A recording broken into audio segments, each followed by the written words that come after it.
Hello, welcome back. This is the second in a series of 3 videos on how to engage with policymakers. In this video, we're going to think about what do we know already? Where have academics been involved in policy development, and how can this help us understand where we might be able to get involved? So I'm drawing here very much on some assessment that has been done of 2014 REF impact case studies. Of those impact case studies submitted to the REF in 2014, 20%, 1 in 5, refer to engagement with Parliament.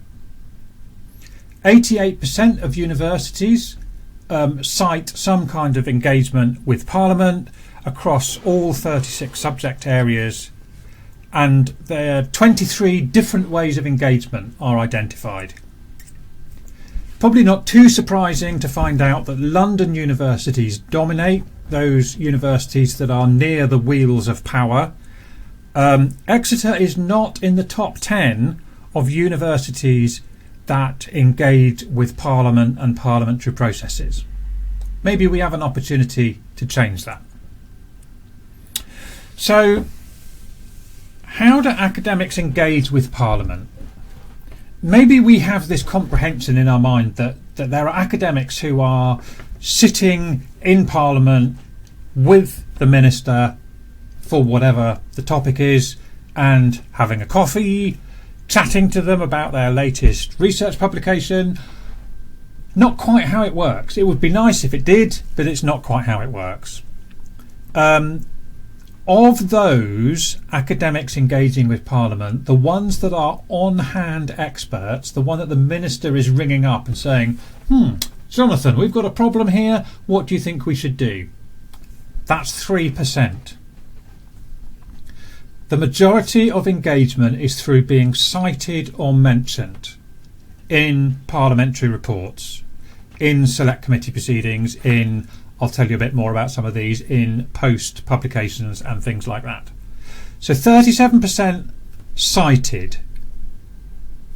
Now, I'll talk a little bit later about how to get your work in front of the eyes of the minister.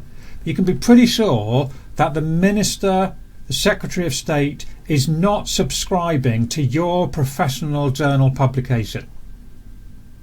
So we need to think strategically about how we get our ideas so that they become cited or mentioned. Secondly, 18%, less than 1 in 5, are giving evidence, usually through select committees. Only slightly fewer than that are engaging through a third party. So maybe someone you know is putting your name into the discussion. Then we've got indirect citation, speaker or presenter at some event, where you are. Maybe you're already a specialist advisor. Maybe you go to a meeting, maybe you write in or someone writes to you and so on. So, important thing here is that the most likely way to engage with Parliament is through citation or through giving evidence.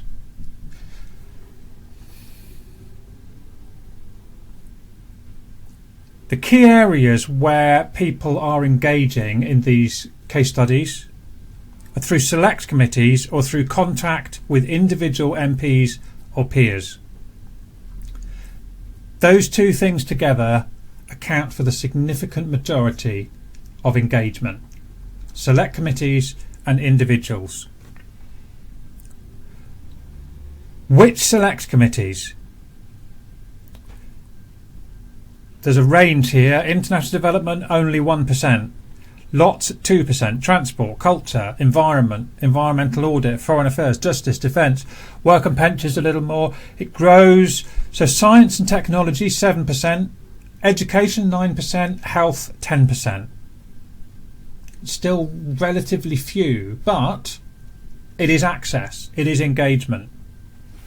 So what do select committees actually do? You might have heard about them. I've just mentioned them as if you all know exactly what they are. They are groups of cross-party MPs, so from the House of Commons, who focus on particular topics. So So the one I know best is the Education Select Committee. There is a Select Committee chair. The Select Committee members are elected within parties, but in proportion to the balance of power in the House.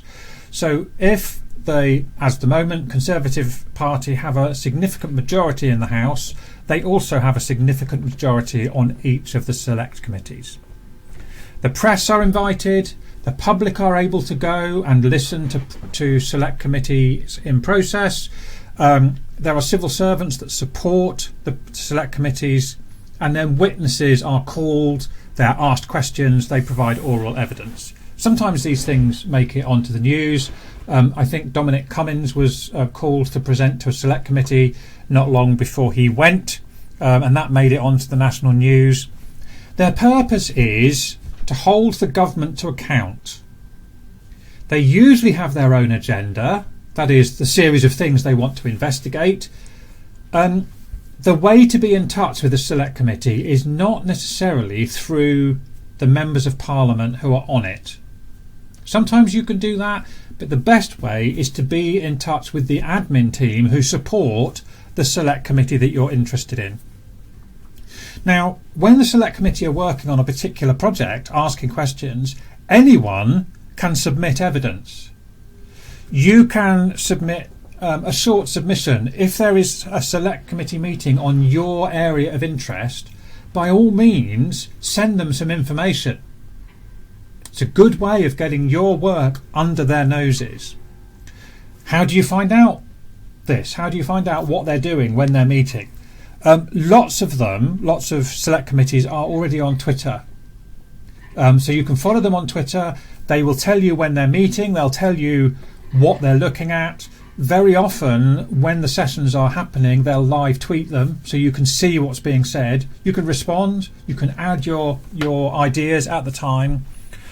But if they're meeting and discussing something that is right in your wheelhouse, then it would almost be rude not to send them some kind of submission. But remember, these are the key things that make a written submission useful for a Select Committee. This again is from the Institute of Government. Make it short. Don't send them your latest 20,000 word paper. Maybe a sheet, a side of A4 at the absolute most. Make it clear. Make it precise. Make it accessible to a lay audience. Don't assume they know what all the technical words are. Very often what is encouraged is a short abstract. You know, this is the thing, this is the solution, tell you more about it below. Offer links, make sure it includes things like your email address, your phone number, whatever, ways of getting in touch with you. And very often it is a written submission to a Select Committee that then results in being invited to give more evidence to that Select Committee. So think short, think clear, think concise if this is something you're going to do. Now in the next video I'm going to talk a bit more about other ways of accessing policymakers, but in terms of that analysis of the 2014 REF, those REF returns, Select Committees do seem to be a good way of getting your work recognised, engaging with policymakers. So think about this, think about who are the Select Committees you want to be watching, monitoring, maybe follow them on Twitter, maybe just drop them an email. Drop an email to the admin team and say, really interested in this agenda item that's coming up, it's something that I'm working on, you know, if you want me to send something in, please let me know.